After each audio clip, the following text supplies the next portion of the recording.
Hello, everybody. It's a beautiful Tuesday night here in Edmonton, Alberta, where Mark is. It looks awesome as well.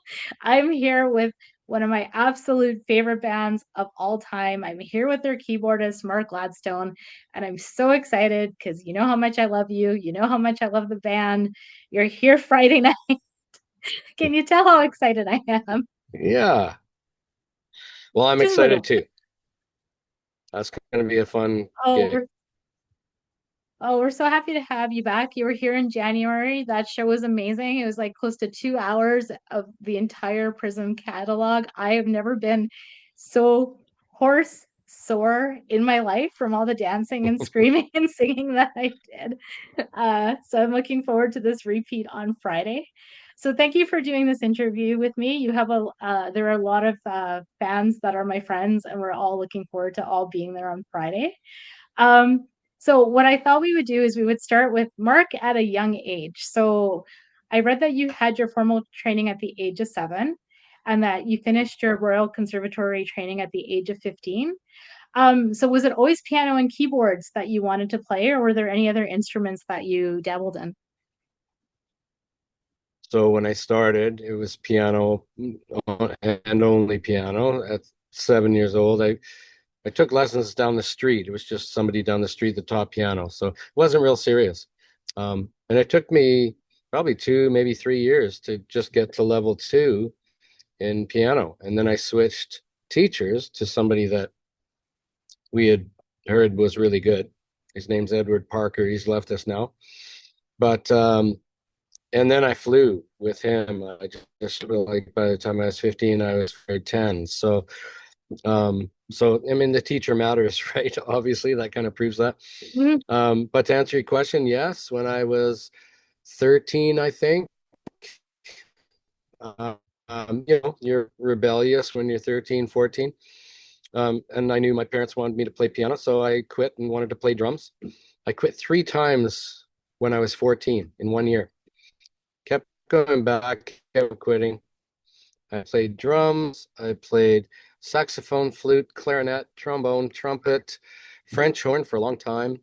Um, that's probably it. Um, and then decided to go back to what I knew best. So did you ever consider like joining a symphony, like the Vancouver Symphony with all your training?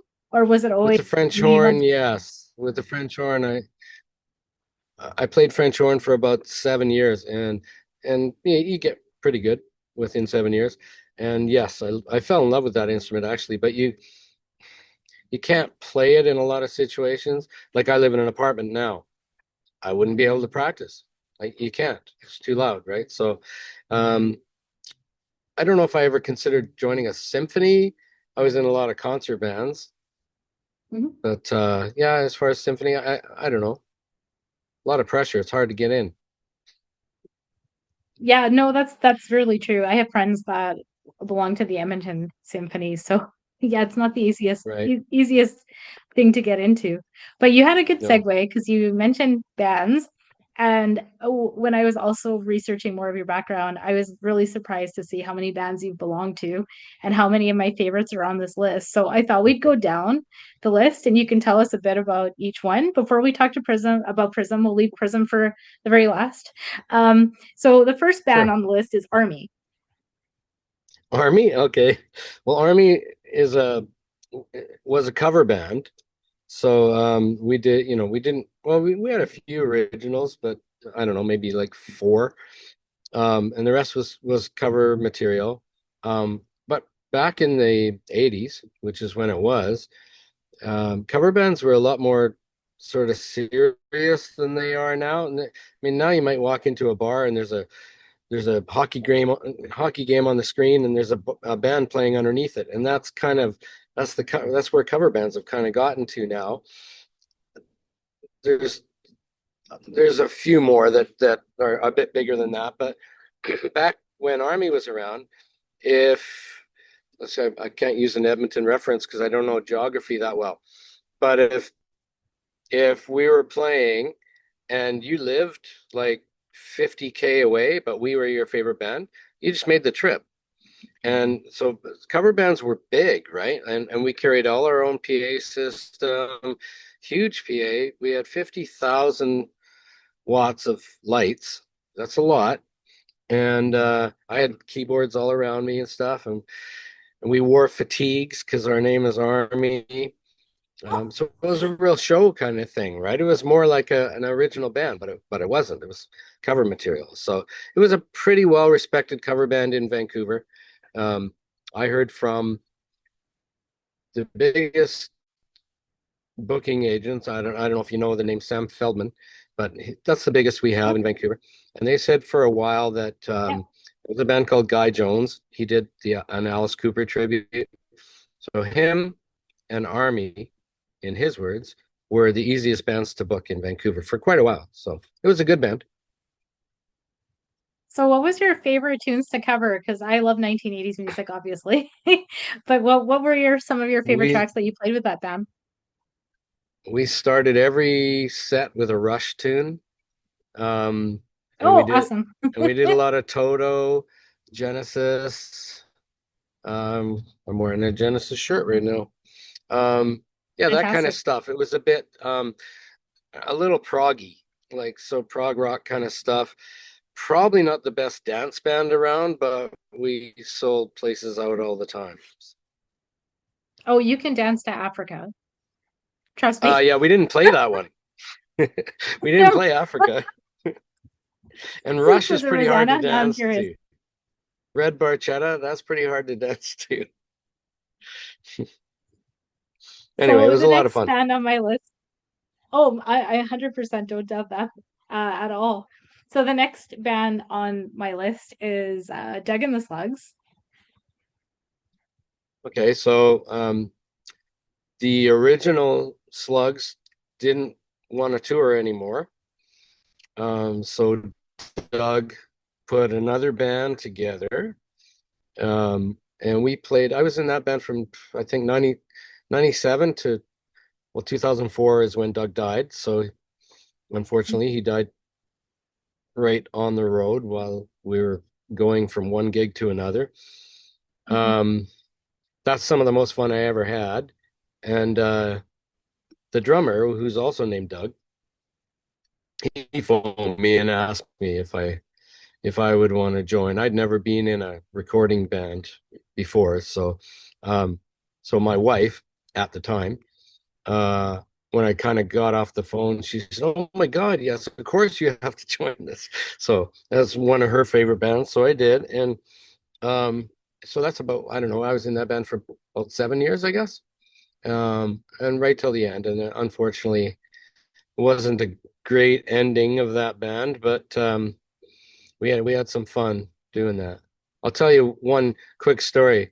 Is we were playing a place called Nelson, BC, Mhm. and our guitar player, I think his amp wasn't working or something. So anyway, we were making phone calls trying to find an amplifier for him. In Nelson, there's a mom and pop's music store, and that's about it, right? So, but somebody knew somebody that had an amp kind of thing. So we arranged for that. And the guy told us, it's got a slight grounding problem, but you'll be okay.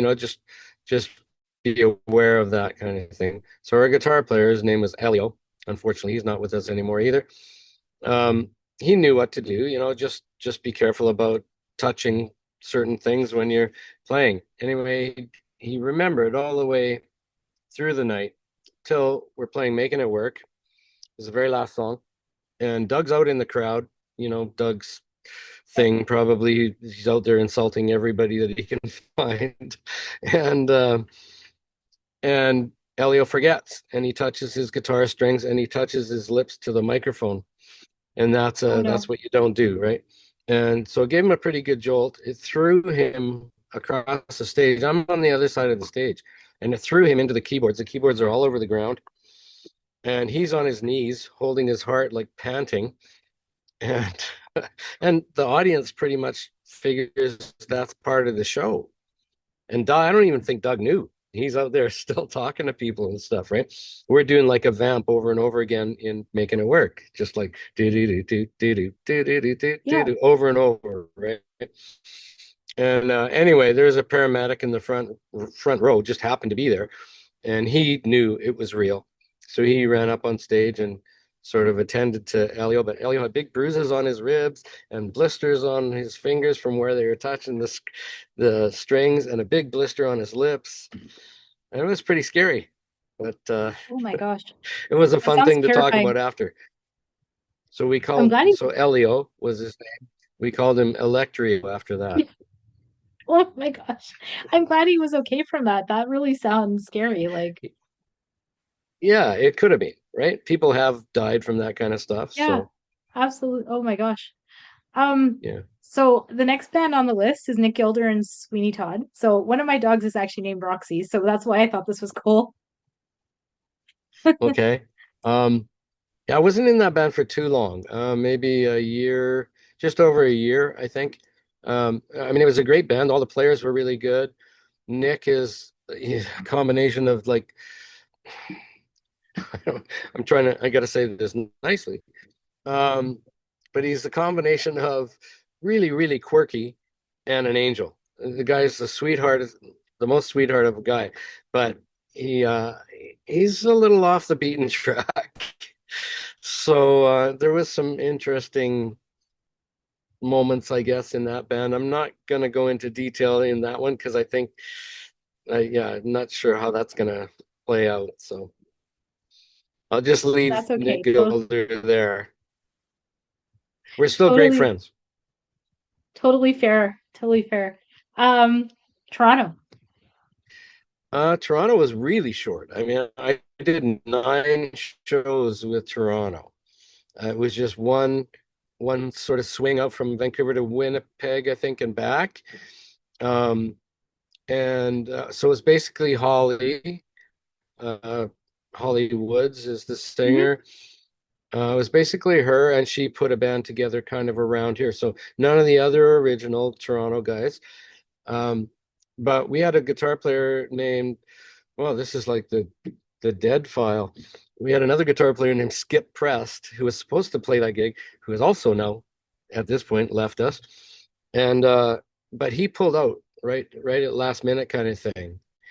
And so they called Al Harlow, and Al took the gig. So that's, I mean, Al and I kind of knew of each other, but we didn't really know each other. And that's basically where we met. And Al was having a few problems with his guitar player slash keyboard player at the time. And so when we got back, he called me up and said, "Hey, would you like to?" I kind of had a feeling that might happen. So anyway, so yeah, so that was Toronto was super short. I almost have nothing to say about it because honestly, there's only 9 shows, so that's a pretty short time in a band. I think that's my shortest ever. But fun tunes, and it was always fun. And those songs, like Toronto, isn't the easiest music. Like it's very the arrangement of the music is quite different than a lot of bands that are on the radio. No, that's very true. I really enjoy their music and I love the fact that it's a female fronted band too, right? Like And powerhouse what a vocals. great singer. Yeah, Yeah, a she's a hundred great percent. singer. Yeah. I still have my records, all my records. Yeah, I think I do too. I think I'm looking for trouble somewhere. Yep. Okay, so let's talk about the Brandon Paris band and Abandoned Paris. Okay. Um, Brandon Paris was the name of the singer, so it's named Hmm. after him. And we did we had a song go to number 23 on what is it, CHR radio, I think it is, or something. So all across Canada, it was number 23. It was a summertime kind of a song, but that's pretty big, and it was cool. I kept hearing our song on the radio. That's a first for me. I had never had that before. Like a song that I actually was involved in the writing and stuff, right? Of course, I played, like you said, with Doug and the Slugs and stuff, but I didn't write those songs. So Brandon Right. Paris was my first experience with that stuff. Um, and then Brandon kind of on one of the swings, we went to we went all across Canada. So it's kind of a funny, long-winded story. You got enough time? Um, we re-outfitted a school bus and we got tattoo artists to paint the sides of it, and it looked really cool. And we did all the inside with bunks and different flooring and stuff. It was pretty neat. And we went all the way across Canada, all the way to Prince Edward Island and back, run on propane. That bus runs on propane. So you live in Edmonton, you're okay. You probably know that's a possibility. We know that in the West. Out east, propane is for barbecues. You don't run cars Oh, on barbecues. Or I mean, you don't run cars on propane. So finding a gas station, that became our daily, that's what we did during the day, was trying to find a yeah, gas station that could that could service propane, right? And it got yeah. ridiculously harder as we went. And I started thinking this is kind of, you start seeing the comedy aspect of that. So I started writing down all the excuses of reasons we couldn't get propane. And I mean, I'm not kidding. In Winnipeg, like it got as bad as, because you're supposed to have a ticket to pump propane and you have to have gloves and all this stuff, right? But we ended up doing it ourselves most of the time. But Winnipeg, the best excuse I think was, and it's horrible actually, but the guy that usually pumps our propane, he died last night, so we can't Oh pump your no. propane for you. So yeah, I don't know, and anything in between, just like no, we don't have any, and that there was so many different excuses. It just was hilarious, right? Anyway, so we did all that, and then I think it was Kitchener, probably on the way back, and Brandon just basically kind of imploded. He, I think he'd had enough. The band wasn't getting as famous as he wanted the band to get at the time, even though, like I said, number 23, we had another one that was just over 40. I mean, that's pretty good. But yeah, he wasn't satisfied. And he just became this 12-year-old monster, like to us, kind of thing. So anyway, we got home. I was the only guy he would talk to in the band. And we arranged to meet for coffee and maybe let's talk about it, right? He uh, he said, it would be cool to still write with you. And I said, you know what? I'm not, I'm not going there. This band was kind of like a lot of our sort of hopes and dreams, right? And you just sort of pulled the rug out of from underneath our feet, like five other guys. And I just wasn't going to do it. So that was 2010. And we Yeah. had a gig for the Olympics in Vancouver. And obviously, we're not going to be able to do it as Brandon Paris. So we had to get a new singer, change the name. So it was my idea. It's probably the best name I ever came up with. So we called it, because we basically, he said I'm folding the band. And I said, well, no, you're not, because we like what's going on. So we're going to keep going. You can leave if you want. So we called it Abandon Paris, which I thought that's the best name ever. So uh, and we did the gig. We did the Olympic gig without him, and it went well. So where was That the band, Olympic sorry, gig held? Was it was Oh no, go ahead. Sorry. in a big field. It was outdoors, so a big concert thing, like outdoors, like a festival kind of. It looked like that anyway. It's Richmond area too, which is where I live, but I can't remember the Yeah. park's name. But and that singer that Okay, we because I used for that event, he actually didn't last in the band either. And then we got Scott Jackson, who's one of the members of Stone Poets. And we mhm. got him to sing for a band in Paris. And that band lasted for, I don't know, a good year and a half after, until we realized that it's so hard to get six people together just to even rehearse. It's like herding cats. So that Well, kind of since you folded that mentioned band. oh since you mentioned Stone Poets, because it's a perfect segue. Do you want to talk about Stone Mm-hmm. Poets? So Stone Poets is that's a labor of love for sure. We've had Stone Poets going for since 2011. So 15 years now. It's crazy. Um, and there's only three of us really in the band. Myself, my wife, Sherelle Jardine, and Scott Jackson. It's basically the three of us, but we hire other musicians for some of the more recent albums. At first, we didn't. We just did the albums with the three of us. It gives a bit bigger sound with other musicians, kind of thing. We're a folk pop trio, I guess. Kind of. It's really hard to put a finger on that kind of stuff, but it definitely has folk. But some people compare us to Supertramp and stuff. So I don't really hear that, but okay, whatever. I'll take it. I like Supertramp.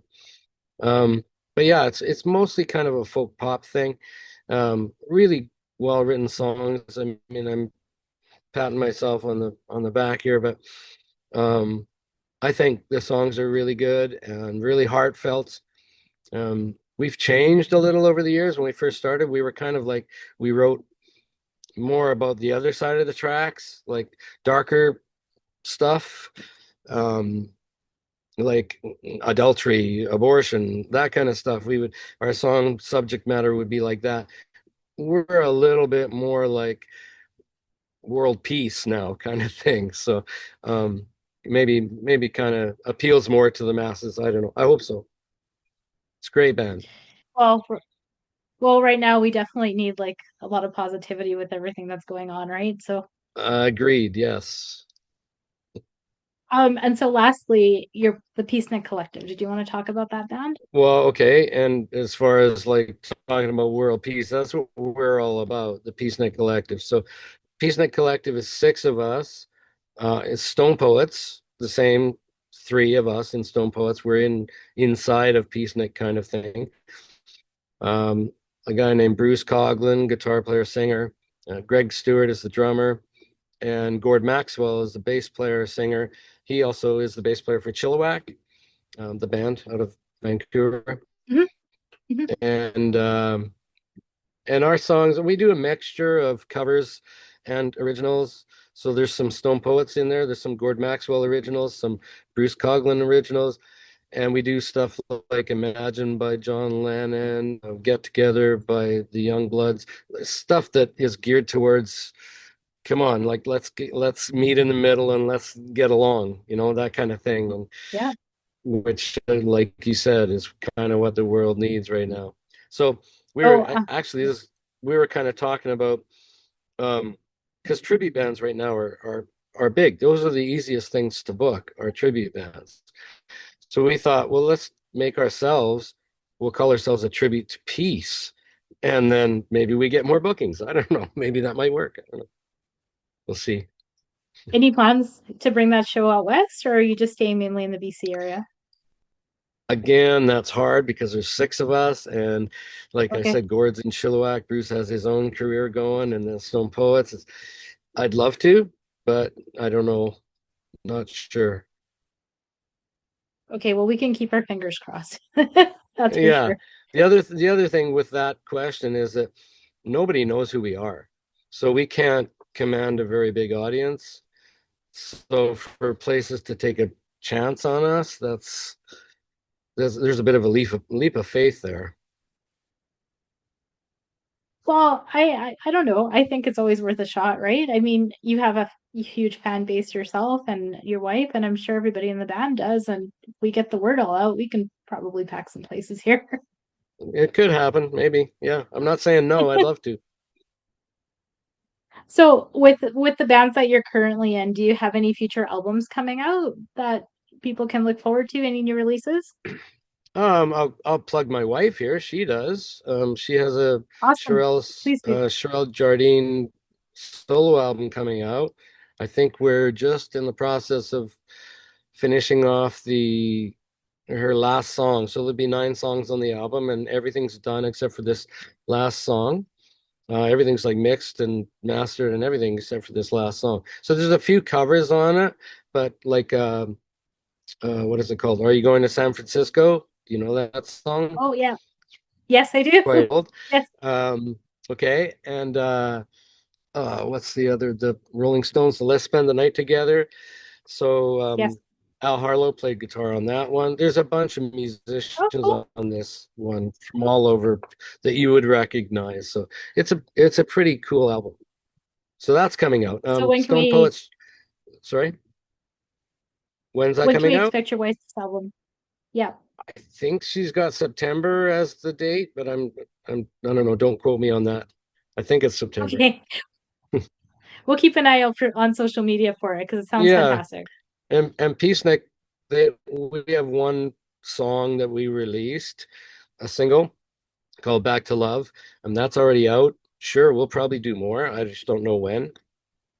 Um, Stone Poets just finished off I think it was 17 track album, so called Human. So that's probably gonna keep us for a little while.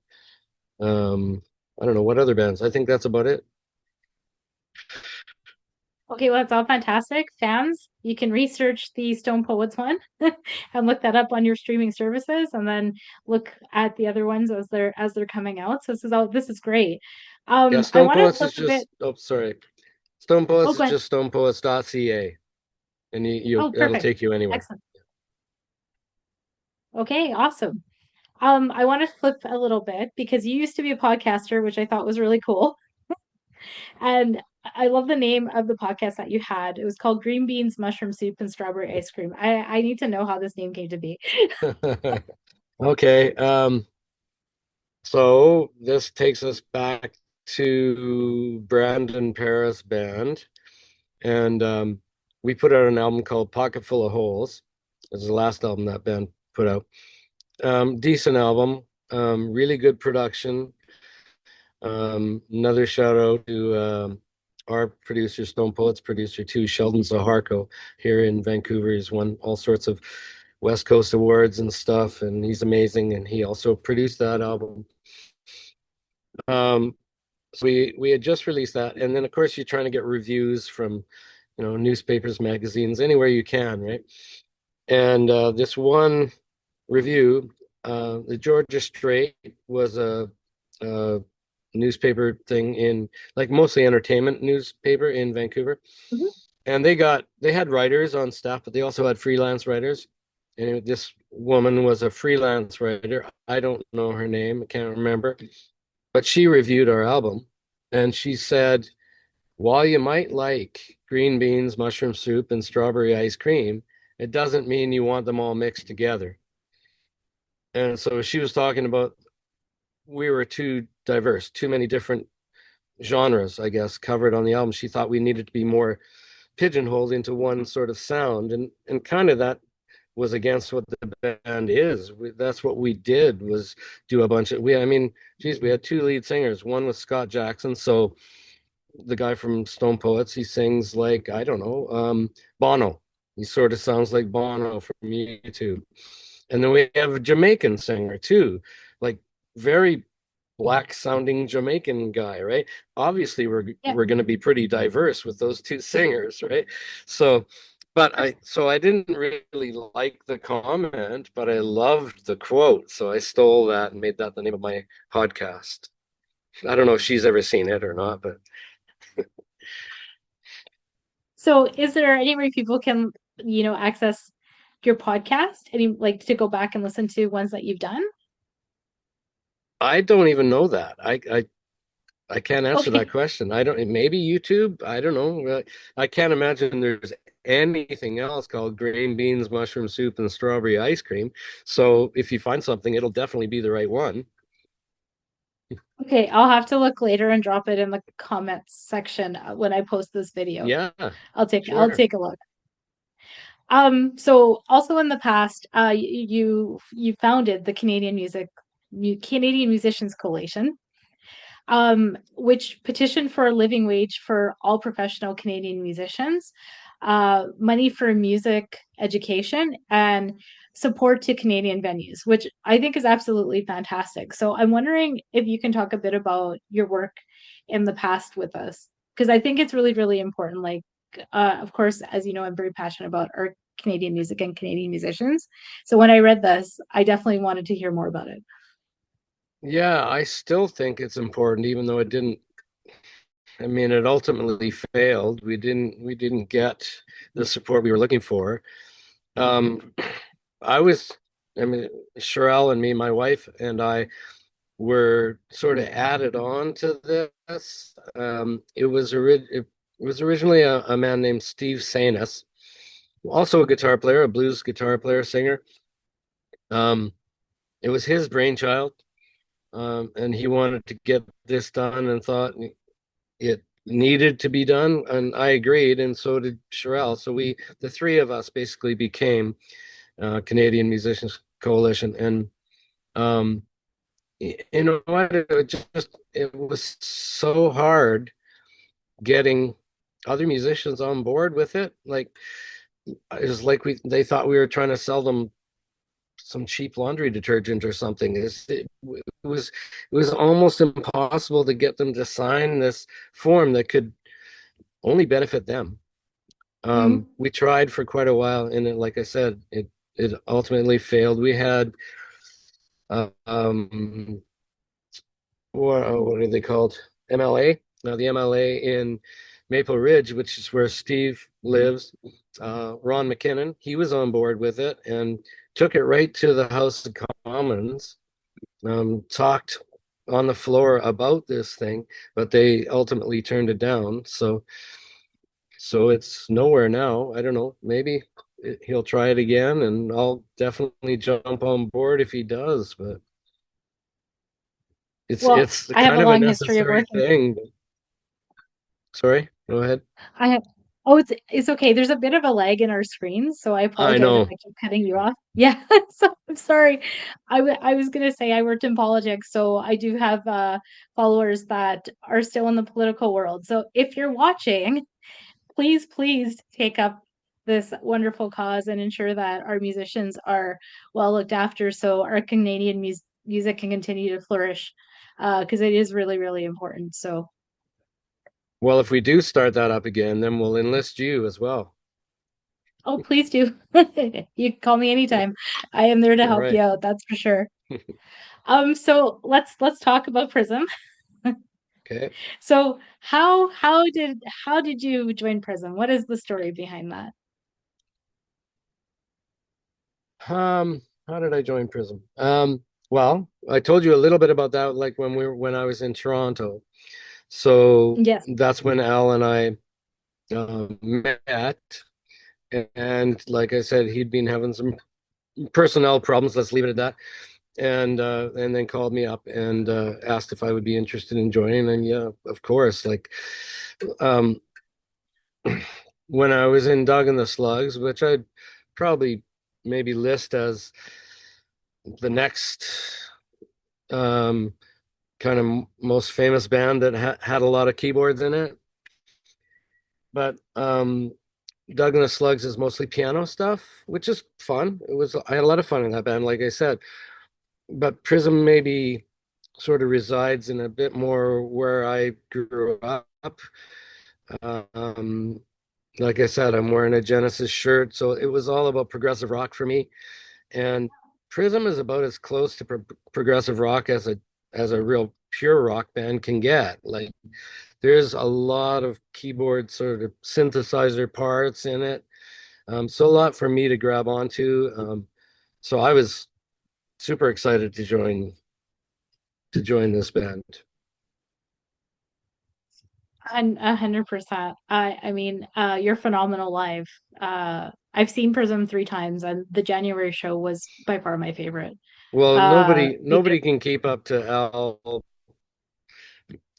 Harlow's fronting. Like, I mean, that's about the best frontman I've ever seen, and I get to play with him. You know, that's it's pretty phenomenal. that was actually, I was gonna say, I, I want to talk about Elle because I met Elle for the first time in January, and he is literally one of the sweetest people on the face of the planet. He Like, is. he is so kind. He has this very infectious smile. His energy is just unparalleled. So, what's it like working with someone like this on, I guess concert by concert basis? Because I mean, it must be a lot of fun. He's such a cool guy. he is like, I mean, I guess I gotta call him a boss. I don't know. I suppose he's my boss. Um, but I mean, there's definitely worse bosses. He's pretty easy going guy, right? Um, and just to view his dedication to what he does every night, like he is, I don't know. Hopefully, he's okay with me saying this, but he's 75 years old, and Mhm. he does somersaults on stage, and he shakes his head, and he's pouring sweat over everybody in the front row by the second song of the night. I mean, he weighs probably 85 pounds soaking wet, but still, he's in amazing shape, and he never stops. And there's a quick story. He had hopefully it's not too personal. He had a hernia, and he had a separated shoulder at the same time. So I had to, before he went on stage, I had to actually take duct tape. You know what that is, right? I had to Oh my God. tape around Yes, his yes. body, his shoulder, like with, he took his shirt off in the dressing room, and I'm taping around with this duct tape, and then puts his shirt on again so that he could go on stage. Like basically, even holding a guitar with a separated shoulder, you shouldn't be doing that. And of course, the band all told him, "Okay, Al, that's awesome. You're going on stage and doing this with both of those injuries. Maybe tone down the somersaults and the stuff like that. Like just just do the show. You know, I'm sure the audience would be fine with that." Yeah, that just went out in one ear and out the other. The somersaults came, everything happened just like normal. He's pretty The dedicated. somersaults were outstanding. I gotta tell you that they were pretty cool. I I can't do a know. somersault. I never have been able to do a somersault. I don't think, well, I certainly couldn't now, but I don't think I could very well either when I was quite young. So, I never did. Gymnastics was not my strength, let me tell you. So yeah, I me mean, either. also in the band, there's Gary Grace and Greg Cox, who recently joined. Hmm. What about them? What's Yeah. it like? What's it like working with both of them?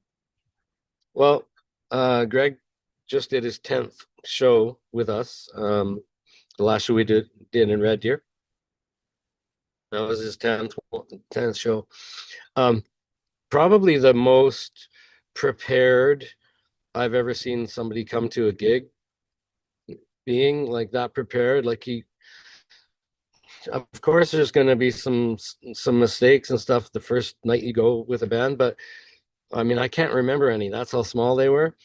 His first night was amazing. He was like one of the band. Like we had an interim bass player in between. Tad Goddard was the a long-standing bass player in Prism, and basically his life got too busy, and we had another guy for 5 shows in between. And this is a guy that I won't name his name, but really well respected, a very high degree of musicality. Greg does the gig way better, and Hmm. it's just like from the word go, he was amazing. And Gary can play miles beyond us, but doesn't. Um, he can do any kind of fusion drumming or whatever. He's an amazing drummer.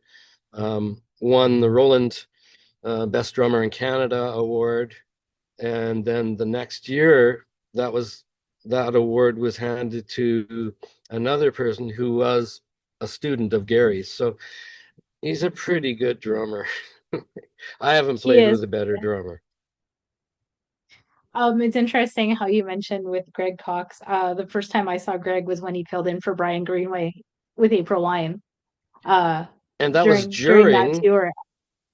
that was during joining Prism.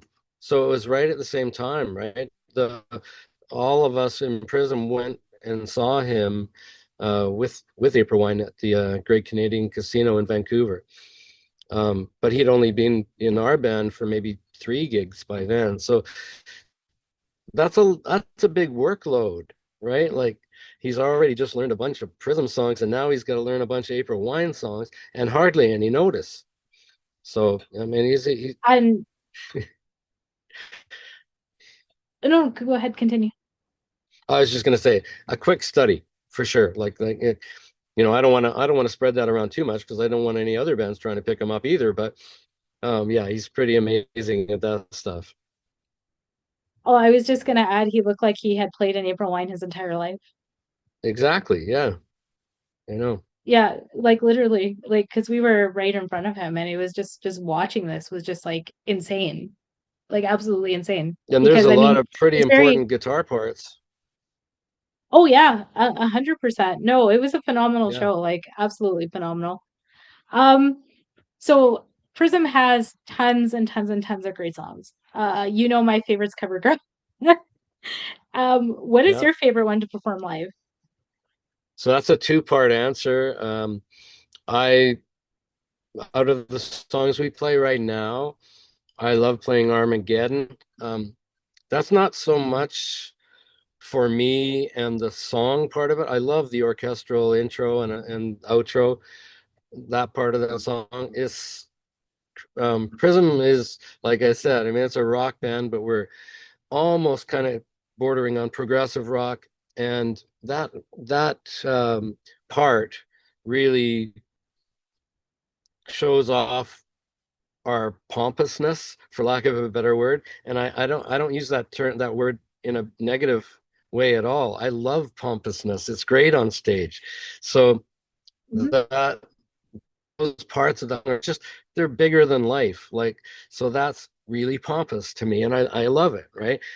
Plus, with Armageddon, it's the audience reaction. So the band feeds off of that a lot, right? And of course, and Al has to say before we start, could everybody please rise for the national anthem? And then we do that song. And it's just like an whole overblown rock anthem kind of thing. And the feedback from the audience is amazing. So that's why that's my favorite song to play. Um, it used to be, and we don't do it anymore. But we're talking about bringing it back because we all love playing the song. And it's a song called Tangiers. I don't know if you know that song, but it's off of the newest Prism album, Big Black Mhm. Sky. And it's kind of Tangiers, so in the Middle East is where that's from. It has that sound, it has sitar in it, and it just has a really cool vibe to the song. And the band always, we were always all smiles when we played that song. So I hope we do bring that one back. It's just hard because, like you said, we have a lot of, so I don't, not trying to blow my own horn, but there's a lot of big songs there that people want to hear. So if we didn't do like Night to Remember or something like that, we would hear about it. We have to do those songs. So it's hard to fit a song like Tangiers in. Like for instance, River Cree, we're doing a 45-minute set. There's no way we could put Tangiers in that set. We probably have to chop songs that people want to hear already. Like, sorry, Cover Girl's probably not on that night, right? We can't do it. Sigh. No, I Sorry. I totally no, We'd it's have to take okay. I mean, CoverGirl. We put CoverGirl in and get rid of I don't know, Take Me to the Captain or something. And that wouldn't work with the crowd, right? So no, and you're right. And I think that's why those of us that were at your show in January were really fortunate because you had such an extended set that we got to hear some of the gems that are so rarely played. Because I remember talking to Al before the concert, and he mentioned that when we were talking about Cover Girl that he hadn't sang in a long time. So it was really, really cool that you well, were that was able your to do fault. that. But That was your yeah, fault. You that was requested that one, and or to your credit, so maybe that's the way to put it. But yeah, I mean, we love doing that song. It's just we don't get a lot of chance to do it. yeah, that's the downside. And just so everybody knows, and just in case there are people that are watching this that aren't aware, so the show that's happening at River Cree on Friday is a double bill. So Prism is playing with Aldo Nova, and Hmm. typically at that venue with the double bills, each band gets a 45-minute set. So that's why it's more compressed this time, just for people that aren't in the Edmonton area that haven't attended shows there. That's how they work at that venue. So Yeah, we've done a few like that. Like we did a short stint with Foreigner, And it was the same thing there. I think our set was only like 43 minutes or something there. And I mean 43, not 44, not 42. Yep. We had to do 43, right? So sometimes it goes like that. Are you excited to play with Aldo Nova? Yeah, I mean, I I can't say I know too many songs. Obviously, I know Fantasy. Um, Yes. but we have played with him before. So I'm fairly good friends with Michael T. Ross. That's the keyboard player. Hmm. Looking forward to seeing him again, of course. And yeah, definitely I'll be hanging around listening to the show. It should be great. Aldo was here, I think, 3 years ago. He played a K-Day show with Quiet Riot. Quiet Okay. Riot. Yeah, it was quite. Yeah, it was Quiet Riot, and him, and it was a great show. It's outdoors, perfect weather. It was really, really good. So I'm happy that he's back and he's healthy enough to tour again, which is Yeah. phenomenal. I think Quiet Okay, Riot's had so some now we're gonna. health things too, right? Oh, sorry. This leg thing is Oh, no, weird. no, no. It's a leg thing. Yeah. Apologies to anyone watching this. We're not intentionally cutting each other off. We're both getting some kind of weird internet lag. So Yeah. happens when you're using an online platform, but uh Yeah. so far so good. At least we haven't dropped. Yeah. That hasn't happened. Um okay, so how about some fan questions? Okay. Okay, so Judy Carter asked, what do you enjoy most about touring now compared to earlier in your career? Okay, that's kind of an easy one. Early in my career, touring would have been driving. And by driving, I mean you might be playing Winnipeg one night and then you got to be in Prince George the next night. So you're you probably don't go to bed. You probably just do the show and you hop into the van. You load all your own equipment, which is a lot of stuff because we're bringing our own PA and stuff. And then you get to the next gig and hopefully you get there on time. That's what it was then. Now we fly.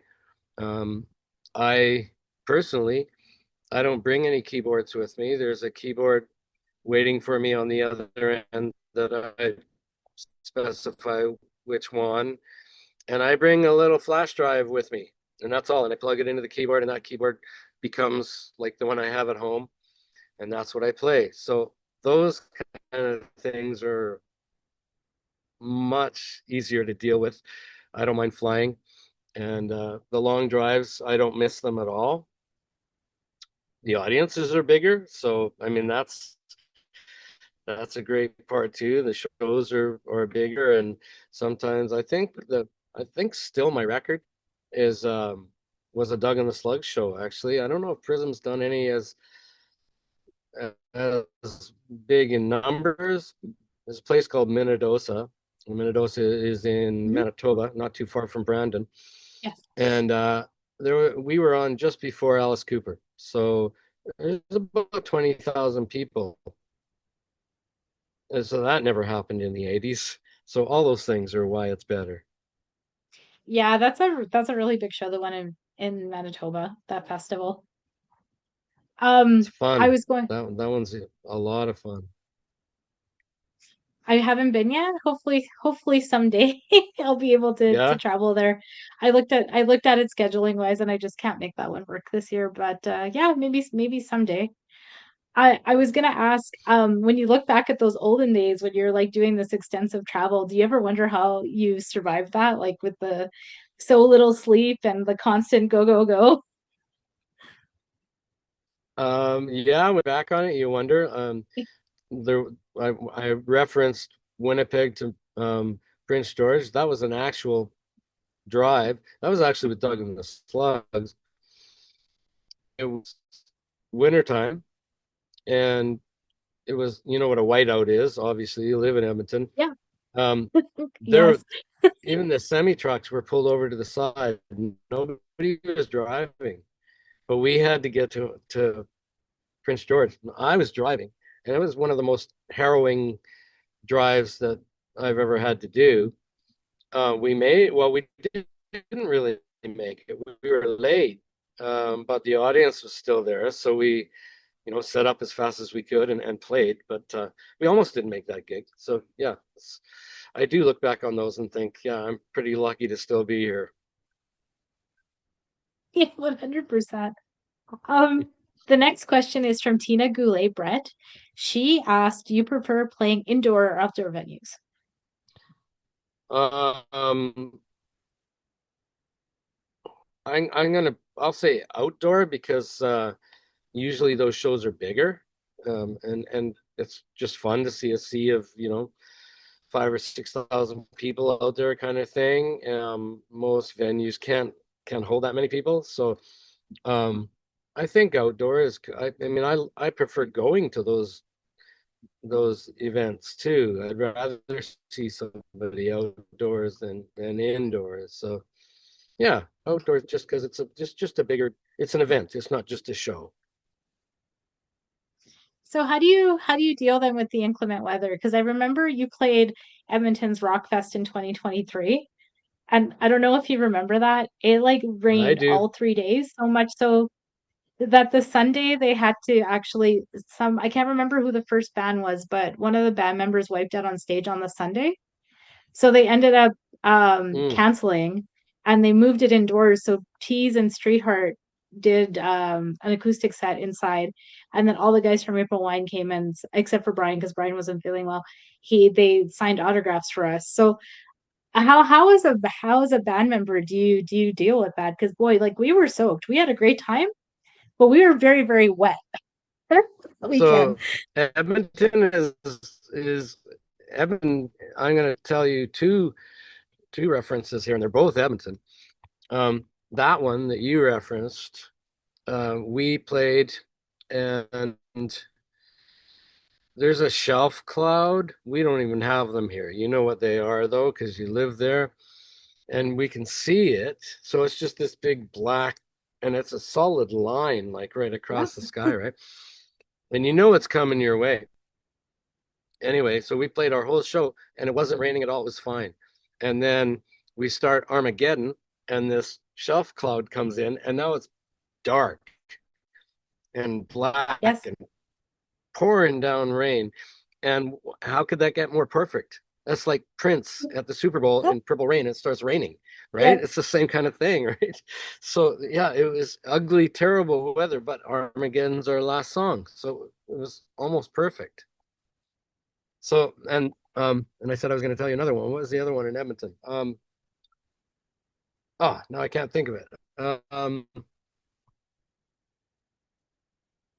Okay, never mind. Come back to that maybe. That's okay. Sorry. That's okay. And then the last question that we have is from Dana Chandler, who asked, "What's your favorite onstage moments so far with Prism?" My favorite on-stage moment? Um, wow.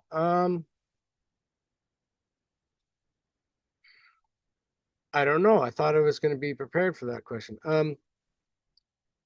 In Calgary was kind of cool. We got white hatted. Do you know what that is? So No. they bring, okay, so Calgary is a, kind of a cowboy town-ish. So they bring these white cowboy hats, Stetsons, nice ones, Oh, and and they present them to us on stage, and everybody was wearing these. I mean, these are big hats, right? So we wore those for the rest of the show, kind of thing. I mean, that's kind of an honor to be white hatted, right? So you're on the list of white hat recipients, kind of thing. Um, so that was cool. Doug and the Slugs had a gig once where we're up on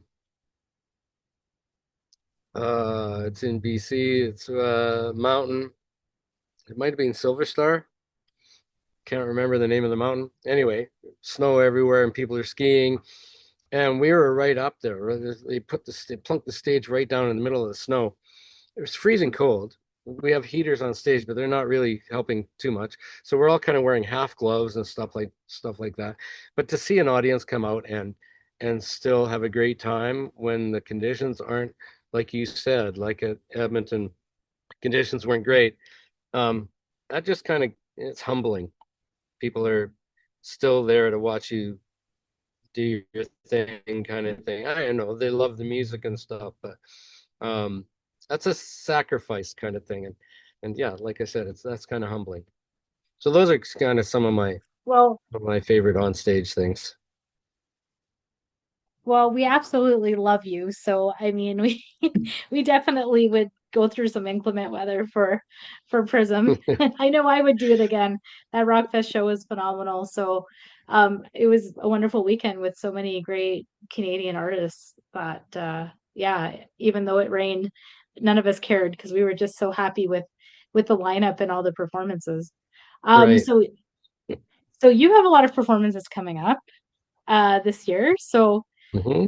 to start, we've got the show at River Cree Resort and Casino. So that is this Friday. Tickets are still available. So if you haven't gotten them yet, please get them and come and see Prism and Aldo Nova. Um, then you also have you have three more shows in Alberta. You have a show in Whitecourt in June, and then there's Canada Day show in Bonnyville, and then you have a show in Ontario coming up, and you also have a show in Winnipeg. Right. That Rama, the Ontario one is at Rama. So that's the biggest casino in Canada. That's a great gig. Yes. Wonderful. River Cree kind of is rivaling that. That's a great show too. Um, and then I don't know much about the White Court show. Um, it's a family event apparently, but I don't know much about that one. Bonnyville Canada Day, that'll be a lot of fun. I bought some new pants for that one. Um, Did you? well, you got to have the Canadian flag with you, right? Yeah, oh, 100%. I have one Yeah, tattooed on my arm, so there you go. well, you can't Yeah, see it, but it's there. It's there. Actually, it's funny you should yeah. mention your clothes because I was actually going to ask you that question earlier. Like, you're always so stylishly dressed. Like, where do you get your clothes? I forgot. I wanted to ask that, so I'm going to throw it in now. Um, that's fine. That's fine. I get them anywhere. I don't know. Lately, I guess a lot have been online, so Amazon is a pretty good source. Um, but yeah, it's just when I see something that looks a little, I don't know, looks like it would look good on stage. I don't even know what that is. It just kind of jumps out at me. So Well, you always look great. Just thank you. the white card show, I believe when I looked it up, is family friendly, and I also believe that it's free. Again, we can Okay. drop information about that show into the comments section. The Bonnyville show is for Canada Day, so that's also free. Prism loves Alberta. What can I say? This is like the fifth show, and It's because our home away you from performed, home. oh, 100%, because you performed in Calgary, Red Deer, Edmonton, now Enoch, and Bonnyville and Whitecourt. So six different Yeah, shows. White Court. Phenomenal. Yeah, Well, thank you so much. yeah. I really appreciate the Yeah, time you're you took welcome. to talk to me. And I look forward to seeing you and everybody else on Friday. Look forward to seeing Al, Gary, Greg, and also Aldanova, who's also the co-headliner. So it'll be a great show. If you haven't gotten your tickets, please get them because I'm sure they're probably really close to selling out. So thank you for your time. Yeah, I look forward to seeing you. I will be in the front row, as always. All right, of course you will. Take care. Thanks, All Mark. right, you too. Thanks very much. Bye. Bye bye.